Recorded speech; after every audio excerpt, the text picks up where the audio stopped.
I've been thinking about it a lot. You know, I can observe my thoughts and feelings, so I'm not them. What am I then? I think we have to change our way of dealing with what we see.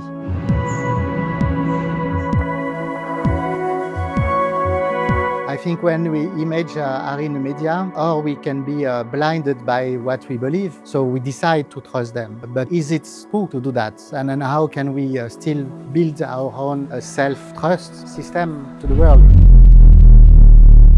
I think today AI is a very, very controversial topic. On the one hand, we can see some positive developments in certain scientific fields, including medicine, for example, and health. But we also see enormous issues which are related to the environmental impact, to the energy consumption, the extractivism, the collection of data without consent, the impact on the labor market, and also its use in military operations across the world, including Gaza, Iran, and so on. So this tension is there, and I think that an exhibition about AI today has to stay within this tension and try to look at this technological transformation from as many angles as possible, including very critical ones that try to unpack these technologies and show, for example, their biases, but also approaches that try to explore them as new way of configuring human creativity, human-machine interaction, basically repositioning what we call human. So now when you type it into a model, you get a pastiche of me, an average of how the scrapers see me.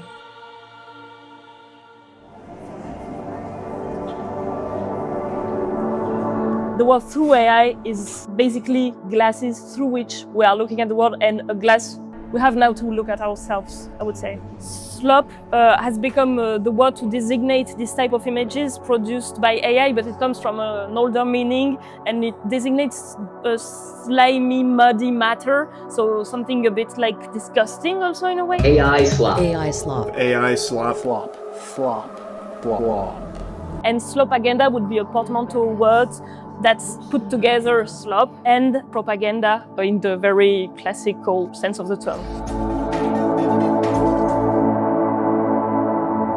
What I really miss today is contradiction, where you really feel that you have opposite views that can arrive together and find a way to discuss. That as an individual, you can really make your own understanding of the situation. This is what I like in this exhibition, for example. I think it's very, very important today that we put in the same space and offer to people contradiction.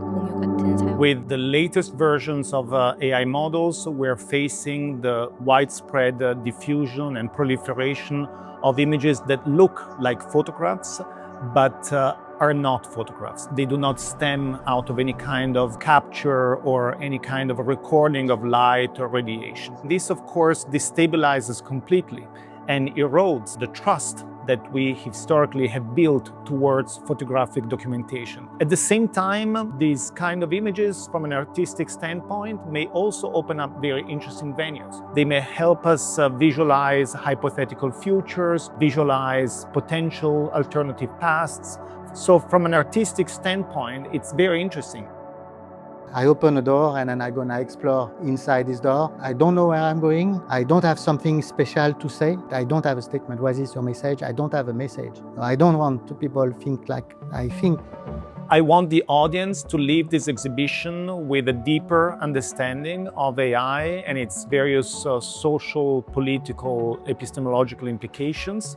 I want them to leave also with the sensation of having encountered works that engage them both intellectually and sensorially. I also want them to leave with the understanding that AI is not a technology that came out of nowhere just a few years ago, but it's part of a much, much longer history of systems of computation, automation, and so on.